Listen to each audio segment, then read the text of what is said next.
Quick reminder before we get started, if you haven't subscribed or followed this podcast on your favorite podcast platform yet, I would really appreciate it if you click the follow button now or the subscribe button, as it will really help us a lot. In this episode of Recovery Snippets, I speak with Christy Maloney, who's an eating disorder dietitian, but don't be fooled because she doesn't specialize in just one eating disorder.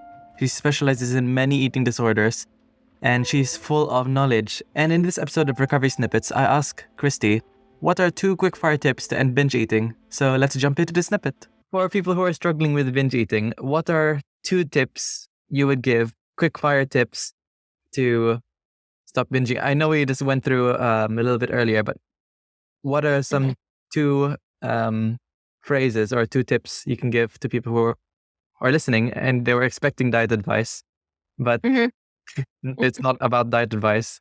Yeah, tricked you. Good job. No, the first thing I would say is focus on not restricting, right? So I know that the underlying feeling is like, I don't want to binge, but if we know that restricting drives the binging, which it almost always does, the first place that we want to focus on is stopping the restricting. And restricting can be behaviors. It can be, I'm going on a diet, I'm not eating carbohydrates, I'm not eating fat, like whatever the thing is, we want to stop doing that. We want to focus on getting enough food consistently and adequately. That's step 1. Step 2 is that we want to work on food neutrality. And food neutrality just simply means food isn't good or bad. It just is. It's a protein, a fat, or a carb, and those things are inherently moral. So we want to look at, what kind of diet or restricting has led you into a place of maybe thinking one food is really good and one food is really bad. That also drives binging from a psychological perspective, because if you eat an apple and you say, oh, I was good because I ate that, or I ate fries and I'm bad because I ate that. If you eat the fries and feel like, oh, I've already done it now, may as well keep going, and not listening to those hunger and fullness cues, that perpetuates the binging. So we have the physical restricting. We want to stop that. We want to not diet. We want to work on eating adequately and consistently. And we want to stop the mental restricting of the rules, the good, bad foods, that kind of stuff. Yeah, physical and mental restriction. I always preach about that. It's most people think about like, oh, I'm eating regular meals. Why am I still binging? But there's still the mental aspect, like you said, which might be some trauma. It might also be the all or nothing mindset, stuff like that.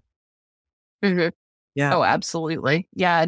And when we think about, especially for people that have been dieting for years or grew up with their parents telling them to lose weight, that kind of thing, people have years, sometimes decades of rules that they've accumulated about food.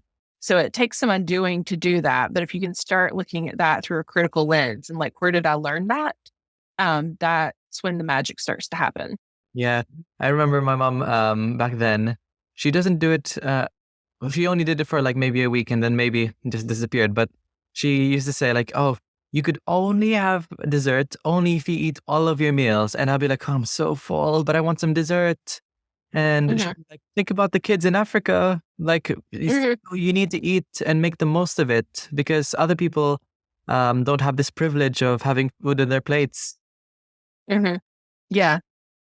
Yeah. I feel like we've all grown up, I think, with some aspect of that, but I know it was because I've heard those same things too. And it's like, well, while that is a really great sentiment, it's also a little misguided, like, love you, Mom, but we didn't have to.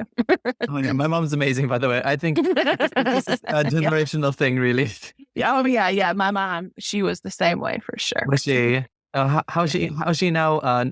Now that she knows her daughter is an eating disorder dietitian.